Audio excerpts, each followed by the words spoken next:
મિત્રો, પરિવર્તન એ સંસારનો નિયમ છે. તો આજે આપણે આપણી જે ભણાવવાની જે પદ્ધતિ છે એમાં એક ફેરફાર કરીએ છીએ અને તમારે મને જણાવવાનું છે કે ફેરફાર તમને કેવો લાગ્યો. મિત્રો, સૌથી મોટી તકલીફ અંગ્રેજી શીખવામાં શું છે કે રેડીમેડ વાક્યો તમને જો આપી દઈએ તો એનાથી એટલું બધું કંઈ મજા નથી આવતી અને તમને શીખવામાં પણ એટલી મજા નહીં આવે. તો આજે આપણે એક કામ કરીએ, એક વાક્ય તમારી સામે અંગ્રેજીમાં બનાવીશું. તમારા દિલમાંથી અંદરથી અવાજ આવવો જોઈએ કે હા સર, મને આ વાક્ય હવે આવડી ગયું. એ વાક્ય હું બનાવું એની પહેલાં જ જો તમને આવડી જાય તો જોરદાર. ઠીક છે? તો ચલો આજે આપણે એક નવી મેથડ ચાલુ કરીએ શીખવાની કે અંગ્રેજી જાતે વાક્યો કઈ રીતે બનાવવા. તો સૌથી પહેલાં તો મને આપ જણાવશો કે તમને આ વિડીયો કેવો લાગ્યો આ વિડીયો જોયા પછી. અને એક નાનકડું કામ કરો યાર, હું આટલા મસ્ત વિડીયો બનાવું છું તો પછી સબસ્ક્રાઇબ નીચે જે લખેલું છે વિડીયો નીચે એને એકવાર ખાલી દબાઈ દો જેથી ભવિષ્યના બધા વિડીયો તમને મળે. તો ચલો શરૂ કરીએ. સૌથી પહેલા તો એકદમ સિમ્પલ શબ્દ છે હુ. ઠીક છે? હુનું ઇંગ્લિશ શું થાય તમને ખબર હોવી જોઈએ. ઠીક છે? હુનું ઇંગ્લિશ થાય છે આઈ. ઠીક છે? એને આપણે લખીશું આઈ. આઈ એટલે હુ. અંગ્રેજીનું સૌથી નાનું વાક્ય કોઈ પૂછે તો એ છે આઈ એટલે કે હુ. નેક્સ્ટ, હું બોલું છું. તો સૌથી પહેલા આ વાક્યનું અંગ્રેજી કરવા માટે વિચારવું પડે કે આ વાક્ય જે છે એ રોજિંદી ક્રિયા છે, કાયમ થતી હોય એવી ક્રિયા છે. હું બોલું છું. ઠીક છે? હું એટલે આઈ અને આઈની સાથે ક્રિયાપદ આવશે. આ જે વાક્ય છે રોજનું વાક્ય છે, આને સાદો વર્તમાન કાળ કહેતા હોય છે. ઠીક છે? તો બોલવું એનું અંગ્રેજીમાં ક્રિયાપદ છે to speak. SPEAK. To speak એટલે બોલવું. ઠીક છે? પણ વાક્યમાં જ્યારે આપણે લખીશું ત્યારે ટુ નીકળી જશે. તો હું બોલું છું એનું ઇંગ્લિશ થશે આઈ સ્પીક. ઠીક છે? આઈ સ્પીક. હું રોજ બોલું છું એનું ઇંગ્લિશ થશે આઈ સ્પીક ડેલી. DAILY. આઈ સ્પીક ડેલી મતલબ હું રોજ બોલું છું. ધારો કે એવું ઇંગ્લિશ કરવું છે, હું ઇંગ્લિશ રોજ બોલું છું તો આઈ સ્પીક એના પછી અહીંયા તમારે મૂકવું પડશે ઇંગ્લિશ. આઈ સ્પીક ઇંગ્લિશ ડેલી. આ રીતે વાક્ય બનતું હોય છે. પણ આજે આપણે જે જોવાનું છે એ છે કેન અને શુડ. તો એના ગુજરાતી વાક્યો કેવા હોય જરા વિચારો. એનું પહેલું સૌથી ગુજરાતી વાક્ય આપણે જોઈશું એ છે હું બોલી શકું છું. તો જ્યારે પણ કંઈક કરવાની કેપેસિટીની વાત આવે કે હું આમ કરી શકું છું, તેમ કરી શકું છું, ત્યારે શકવાની જ્યારે પણ વાત આવે ત્યારે આંખો બંધ કરીને અંગ્રેજીમાં કેન વાળું વાક્ય આવશે એ આપણે નક્કી કરી લેવાનું. ઠીક છે? કેન જે છે એ હંમેશા કરતા પછી તરત જ આવતો હોય છે.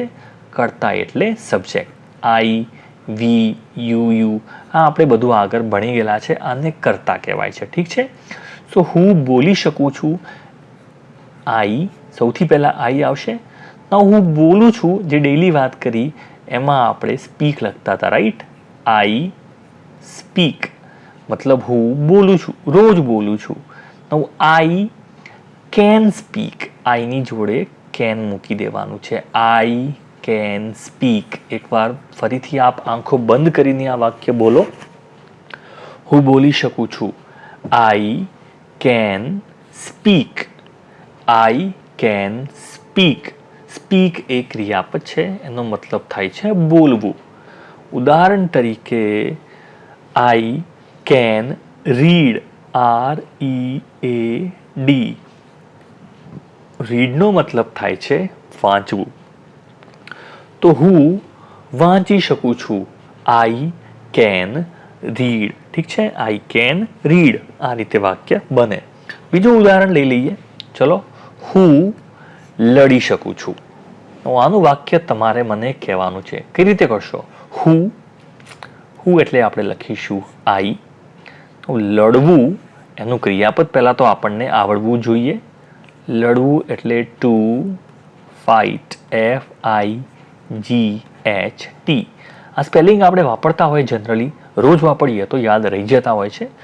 સો ટુ ફાઇટ એટલે લડવું. ઠીક છે. તો શકવાની વાત છે, અહીંયા જોઈ શકો છો આપ. એટલે આઈ જોડે કેન મૂકી દેવાનું, આઈ કેન. અને લડવું એટલે ફાઇટ, સો આપણે લખીશું I can, FIGHT. I can fight.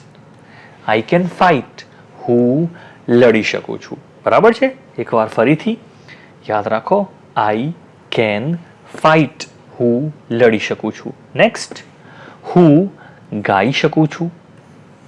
ગાવું એનું ક્રિયાપદ આપણને ખબર હોવી જોઈએ, એ છે ટુ સિંગ. એટલે હું મતલબ આઈ, શકું છું એટલે આઈ જોડે કેન આવશે. બરાબર ને, એકદમ સિમ્પલ લાગશે. ધ્યાનથી યાદ રાખશો તો ઓફકોર્સ તમને આવડી જશે. આઈ કેન, ગાવું એટલે સિંગ. સો આઈ કેન સિંગ. ના, હું સારું ગાઈ શકું છું, સરસ ગાઈ શકું છું, તો આઈ કેન સિંગ વેલ. ઠીક છે. I can sing well. I can sing વેલ, હું સરસ રીતે ગાઈ શકું છું. નેક્સ્ટ, તે ગાઈ શકે છે. તો યાદ રાખો, અહીંયા આઈ નથી, કરતા બદલાઈ ગયો છે, તે છે. તો તે જે છે એને અંગ્રેજીમાં આપણે હી તરીકે પણ કહી શકીએ અને શી તરીકે પણ કહી શકીએ. ઠીક છે. તે એટલે મારી અને તમારી સિવાયનો કોઈ ત્રીજો માણસ છે.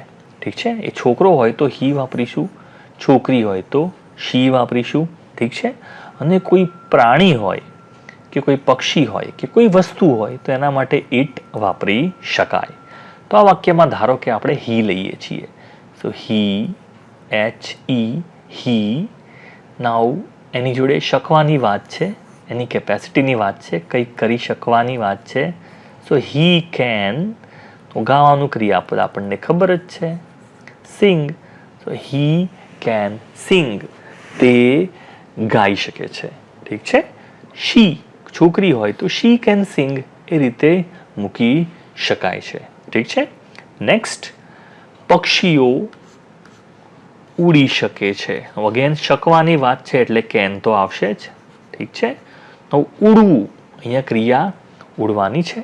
ઉડવાનું ક્રિયાપદ છે ટુ FLY. ઉડવું એટલે ટુ ફ્લાય. ટુ ફ્લાય એટલે ઉડવું. અહીંયા કરતા જોઈ શકો છો આપ, પક્ષીઓ છે, બહુ બધા પક્ષીઓ છે. એને આપણે કહીશું બર્ડ્સ, BIRDS. બર્ડ્સ એટલે પક્ષીઓ. Birds can fly. Birds can fly. ઠીક છે. બર્ડ્સ કેન ફ્લાય, પક્ષીઓ ઉડી શકે છે. તો પક્ષીઓ આકાશમાં ઉડી શકે છે એવું લખવું છે. Birds can fly in the sky. Birds can fly in the sky, પક્ષીઓ આકાશમાં ઉડી શકે છે. આ રીતે વાક્ય બનતું હોય છે. નેક્સ્ટ, આપણે હવે જઈ શકીએ. ફરીથી એકવાર જોઈ લો, આપણે હવે જઈ શકીએ. તો અહીંયા ફરીથી કંઈક કરી શકવાની વાત છે એટલે કેન તો આવશે જ વાક્યમાં. આપણે કરતા આપણે છે, આપણે એટલે એને અંગ્રેજીમાં લખાય છે વી. વી જોડે આપણે કેન મૂકી દેવાનું. હંમેશા કરતા જોડે કેન મૂકવાનું જ આવે જ્યારે કંઈક કરી શકવાની વાત હોય તો. સો વી કેન. જવું, જવું એ ક્રિયાપદ છે ટુ ગો. ટુ ગો એટલે જવું. So we can go. હવે એનું ઇંગ્લિશ છે નાવ. ઠીક છે. So we can go now. We can go now, આપણે હવે જઈ શકીએ. નેક્સ્ટ, તમે બોલી શકો છો. તમે બોલી શકો છો. અગેન શકવાની વાત છે. બોલવું એટલે તમને ખબર જ છે ટુ સ્પીક. ઠીક છે. ક્રિયાપદ તો આવડવા જ જોઈએ. To speak. તમે તમે એટલે યુ, વાય ઓ યુ જોડે કેન મૂકવાનું છે. યુ કેન, તમે કંઈક કરી શકો છો. શું કરવાનું છે? સ્પીક. યુ કેન સ્પીક, તમે બોલી શકો છો. You can speak. You can speak English. You can speak English, તમે ઇંગ્લિશ બોલી શકો છો. નેક્સ્ટ, રીટા હવે ચાલી શકે છે. ઉદાહરણ તરીકે રીટાનું એક્સિડન્ટ થયું હતું. એને બહુ સમયથી એ પથારીમાં હતી, ચાલી નહોતી શકતી. હવે રીટા ચાલી શકે છે.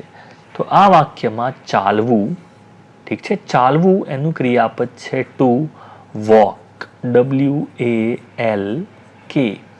ટુ વોક એટલે ચાલવું.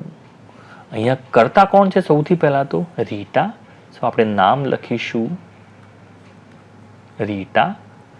રીટા એટલે શી આપણે એને કહી શકીએ. નામ આપણું છે, નામ અહીંયા આપેલું છે એટલે આપણે રીટા મૂક્યું છે. સો રીટા, એની જોડે can. So Rita can walk now. Rita can walk now. Rita હવે ચાલી શકે છે. ઠીક છે. નેક્સ્ટ, હવે આપણે કેન સિવાયનું જો કોઈ વાક્ય હોય ગુજરાતીમાં જેમાં જોઈએ આવતું હોય, જોઈએ મતલબ કંઈક કરવું જોઈએ, જે આપણી નૈતિકતા બતાવે. નૈતિકતા મતલબ કે સારા માટે કોઈ વસ્તુ કરવી જોઈએ. જેમ કે સત્ય બોલવું જોઈએ, સફાઈ રાખવી જોઈએ, વાંચવું જોઈએ, મહેનત કરવી જોઈએ. જ્યારે પણ આવું જોઈએ વાળું ગુજરાતીમાં વાક્ય આવે તો આનું અંગ્રેજી મગજમાં કઈ રીતે કરવું, આની વાક્ય રચના કઈ રીતે બનાવી એ આપણે જોઈ લઈએ. જોઈએ વાળું જ્યારે પણ આવે ત્યારે સૌથી પહેલાં તો યાદ રાખવાનું, એને અંગ્રેજીમાં કહેવાય છે શુડ. એનું સ્પેલિંગ યાદ રાખજો, SHOULD. ઠીક છે, SHOULD. ઠીક છે. અને શોલ્ડ એમ નહીં વાંચતા, અને શુડ વંચાય છે, શુડ. ઠીક છે, શુડ, SHOULD. તો મારે જવું જોઈએ. જવુંનું ક્રિયાપદ મેં તમને થોડી વાર પહેલા જ કીધું, ટુ ગો. ટુ ગો એટલે જવું. ઠીક છે, ટુ ગો એટલે જવું. મારી વાત છે, કરતા છે આઈ. હું કંઈક કરવું જોઈએ. ઠીક છે, હું જઈ શકું છું એવું વાક્ય નથી, એમાં કેન આવતું હોય છે. અહીંયા જોઈએ છે, શું આઈની જોડે હંમેશા કેનની જગ્યાએ શું મૂકી દેવાનું? Should, SHOULD. I should go. I should go. ઠીક છે. ઉદાહરણ તરીકે રાત્રે લેટ થઈ ગયું છે, આપણે કોઈ ભાઈબંધની પાર્ટીમાં ગયા છીએ અને આપણને ખબર પડી કે 11 વાગ્યા આવ્યા રાતના. હવે મારે જવું જોઈએ. હવે મારે જવું જોઈએ. ઠીક છે. I should go now. I should go now. હવે મારે જવું જોઈએ. આ રીતે વાક્ય બનશે. નેક્સ્ટ, તમારે બોલવું જોઈએ.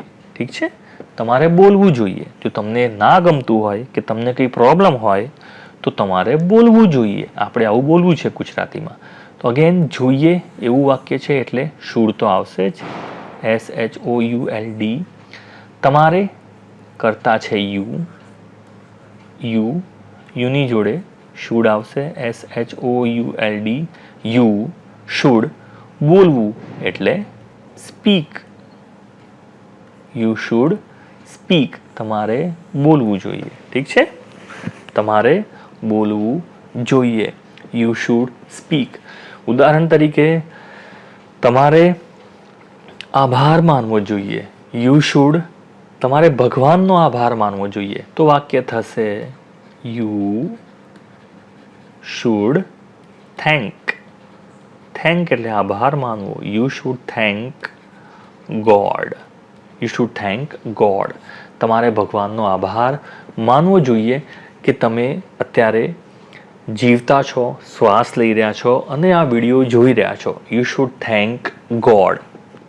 નેક્સ્ટ, આપણે કંઈક કરવું જોઈએ.